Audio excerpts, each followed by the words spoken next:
Hello everyone, good morning. Welcome to my another mini blog. আশা করি তোমরা সকলে খুব ভালো আছো। আজকে সকাল থেকে উঠে পড়েছি। আর এখন বাজে প্রায় 5:30, আর আকাশে মেঘ করে আছে, আর ওয়েদারটাও খুব ঠান্ডা। আর আমার চোখ থেকে তো ঘুম ছাড়তেই চাইছে না, তাও আমি উঠেছি আজকে। ঘুম ভেঙে গেছিলো, তাই আমি উঠে পড়েছি। দেন এখন আমি যাব রান্নাঘরে।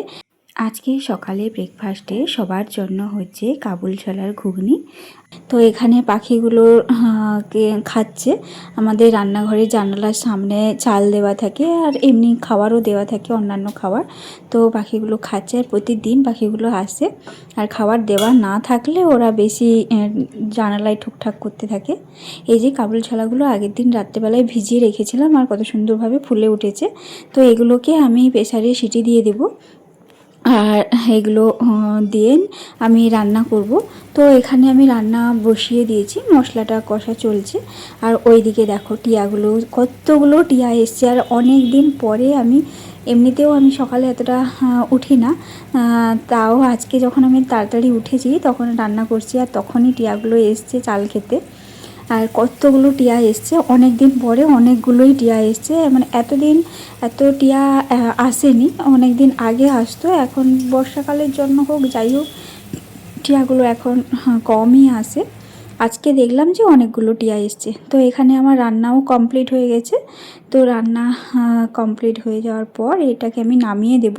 তো দেন আমি এখন চলে যাব স্নান করতে। স্নান করে পুজো করে তারপর চলে আসবো, এসে আর ব্রেকফাস্ট করব। তো এখানে আমি স্নান করেও পুজো করে চলে এসেছি ব্রেকফাস্ট করতে। আর এখন ঘড়িতে বাজে প্রায় 8টা। আর ব্রেকফাস্টে তো বলেইছি যে কাবুল ছোলার ঘুগনি আর মুড়ি, আর আমি এই মুড়ির সঙ্গে একটু শসাও নিয়ে নিয়েছি। তো আজকে ব্রেকফাস্টে এই ছিল। তো ব্রেকফাস্ট কমপ্লিট করে আমি চলে যাব রান্না করতে। তো যদিও রান্নাটা একটু দেরি করে বসাবো। তো আজকে রান্নাতে হবে ঝিঙে ভাজা। ঝিঙে ভাজাটা আমার খেতে খুব ভালো লাগে, তাই আমি ঝিঙে ভাজা করেছি। আর এইদিকে রয়েছে একটা সবজির তরকারি হবে, এটা সবার জন্য হচ্ছে। আর আর রয়েছে উচ্ছে আলু মাখা, আর কচু দিয়ে আলু দিয়ে মাছের ঝাল হবে। এইদিকে উচ্ছে আলুটাও রেখে দিয়েছি, এটাকে ভাতে দিয়ে দেব। আর আমার রান্নাও কমপ্লিট। আজকে আমি তোমাদের সঙ্গে সব রান্নাগুলো শেয়ার করিনি, বা রান্না করতে করতে আমি ভিডিও করিনি। আর এইদিকে মাছের ঝাল হয়ে গেছে। দেন আমার সব রান্নাই কমপ্লিট হয়ে গেছে। আর এই যে ঝিঙে ভাজা, তোমাদের ঝিঙে ভাজা খেতে কার ভালো লাগে সেটা অবশ্যই আমাকে একবার জানিও। আর তোমরা জানো নাকি সেটা অবশ্যই আমাকে জানিও। আর এদিকে বাপির রয়েছে মাছ ভাজা, উচ্ছে আলুর জন্য পেঁয়াজ ভাজা রয়েছে, আর একটা সবজির তরকারি যেটা বলেছিলাম সেটাও হয়ে গেছে। সব রান্না কমপ্লিট। রান্না কমপ্লিট করে আমি ফল কেটে নিয়েছিলাম, আর সেটাই এখন আমি সবাইকে দেব আর নিজেও খাবো। তো এখানে সবাইকে আমি ফল দিচ্ছি। অনেক দিন থেকেই ভাবছিলাম যে তোমাদের সঙ্গে কোনো ব্লগ শেয়ার করা হয়নি আমার প্রতিদিনের। তো তাই ভাবলাম আজকে একটা ব্লগ শেয়ার করি, তাই আজকে ব্লগটা তৈরি করছি। তো তোমাদের আজকের এই ব্লগটা বা ভিডিওটা কেমন লাগলো সেটা অবশ্যই আমাকে কমেন্ট করে জানিও। আজকে দুপুরে লাঞ্চের স্ক্রিপ্টটা তুলতে আমার একদমই মাথায় ছিল না, তাই আর তোলা হয়নি। দেন আমি একটু রেস্ট নিয়েছিলাম লাঞ্চ করার পর।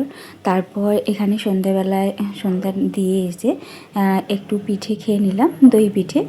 আর এখানে ভাত আমার হয়ে গেছে। রোজ দিন রাত্রেবেলায় আমি ভাতই খাই, আর সবাই রুটি খায়। তো এখানে সবার জন্য রুটিও করা হয়ে গিয়েছে। আর এইদিকে রান্না হচ্ছে, আর আজকে রান্না হচ্ছে চিকেন কষা। তো সবাই রুটি আর চিকেন কষা খাবে, আর আমি তেমন একটা চিকেন খেতে ভালোবাসি না এখন। তো তার জন্য আমার রাতের ডিনারে সকালের ঝিঙে ভাজা রয়েছে, আর তার সঙ্গে মাছের ঝালও রয়েছে, আর 1-2 পিস চিকেন কষা নেব। তো চলো আজকের ভিডিওটা তাহলে এখানেই শেষ করছি। আর আজকের চিকেন কষাটা জাস্ট অসাধারণ হয়েছিল, আর এটা আমার বানিয়েছিল আমার বর। যাই হোক, ওরা সবাই চিকেন কষা দিয়ে রুটি খাচ্ছে। তো আজকের ভিডিওটা তাহলে এখানেই শেষ করছি। ভিডিওটা কেমন লাগলো সেটা অবশ্যই কমেন্ট করে জানিও। ভিডিওটি যদি ভালো লেগে থাকে তাহলে অবশ্যই একটা লাইক, শেয়ার, সাবস্ক্রাইব করে আমার পাশে থেকো। আজ তবে আসছি, দেখা হচ্ছে নতুন কোনো ভিডিও নিয়ে। ততক্ষণে তোমরা সুস্থ থেকো, ভালো থেকো। বাই।